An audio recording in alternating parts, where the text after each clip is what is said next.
मुझे ऐसा लगता है सर कि एक एक्टर की प्रेपरेशन का बहुत बड़ा पार्ट होता है उसकी ऑब्जर्वेशन, कि वो कैसे ऑब्ज़र्व करता है। तो मैं ऐसे ही एक दिन पंकज त्रिपाठी जी का इंटरव्यू देख रही थी, तो उन्होंने बोला कि हमारे टाइम पे जब हम एनएसडी में थे तो हमें बोला जाता था कि तुम रेलवे स्टेशन जाओ और लोगों को ऑब्ज़र्व करके आओ और आकर उनके स्केच बनाओ, मतलब प्रॉपर स्केच बनाओ और स्केच बना के रख दो। और वो जो भी तुम स्केच बनाओगे लोगों को ऑब्ज़र्व करके आओगे, 20 एक्टर हो 20 कैरेक्टर नोटिस करके आओगे, उस 20 कैरेक्टर पे आपस में एक प्ले करो, एक स्किट करो, इम्प्रोवाइज करोगे। इम्प्रोवाइज करो। और फिर बाद में देखा जाता था कि क्या स्केच आपने बनाया था। बिल्कुल आपके साथ एंट्रेंस वर्कशॉप में ही ऐसा होता था। अच्छा। जब हम लोग मतलब प्रोफेशनली जब एनएसडी रेपेटरी में काम करने लगे तो नाटक को शुरू करने से पहले रीडिंग के दौरान भी कई डायरेक्टर ऐसा करते थे अच्छा। कि ले जाते थे कि भाई आप ग्राउंड में ले गए या कहीं और ले गए, या बोलते थे कि यहाँ करके आओ। जैसे हमने जाने मैंने एक हिजड़े वाला नाटक किया था, तो हम लोगों को बकायदा कहा गया कि आप ना ऑब्जर्व कीजिए उनको।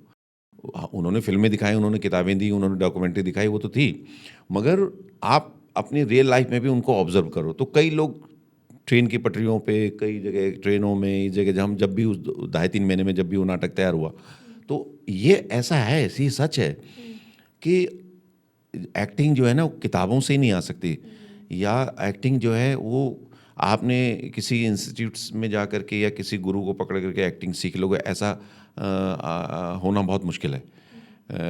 एक्टिंग सिखाई नहीं जा सकती, सीखनी पड़ती है और समझनी पड़ती है, और 1-2 दिन में भी नहीं होता वो काम, बहुत लंबा प्रोसेस होता है। वो शायद बचपन से ही शुरू हो जाता है प्रोसेस। और अगर मैं तो कहता हूँ कि किसी बच्चे को अगर जाना है, या जब उसको समझ में आए कि मुझे आर्ट की तरफ जाना है, तो उसको तो अपने घर परिवार, अपने स्कूल, अपने कॉलेज, अपने आस पड़ोस में, अपनी मार्केट में जितने भी प्रकार के लोग दिखते हैं आपको, जैसे भी दिखते हैं, अच्छे बुरे, जेब कतरे, गुंडा, बदमाश, पुलिस, अमीर आदमी, गरीब आदमी, टीवी पे दिखे, फिल्मों में दिखे, कहीं ऑब्जर्व करो, उसी से ही सबसे ज़्यादा सीखते हैं। परोक्ष रूप में हमसे हमारे डायरेक्टर भी उस दौरान बोलते थे, और ये मुझे ऐसा महसूस भी हुआ, तो और करते वक्त भी, जब एनएसडी में थे तब भी और आज भी, कि वो आपके सबटेक्स्ट में वो आ जाता है कि आपने अपने एक टीचर को देखा और आपको वो रोल मिला, तो आपके छोटेपन से लेके कॉलेज निकलने तक आपके जो भी टीचर होंगे जिनसे वो रिजेंबलनेस उस कैरेक्टर की मिलती होगी, तो उसकी थोड़ी थोड़ी झलक आएगी उसमें, या आपको आसानी होगी अगर आप वो समझ पा रहे होंगे कि हाँ अच्छा ये उसके दायरे में है, तो अच्छा, तो आपको एक रेफरेंसेस मिल जाता है थोड़ा बहुत। उसके बाद तो इम्प्रोवाइज होता है, या उसका माइंड ले जाता है। अपनी नॉलेज को अपग्रेड करने के लिए हमारे क्लिप्स और शॉर्ट्स चैनल को सब्सक्राइब कीजिए।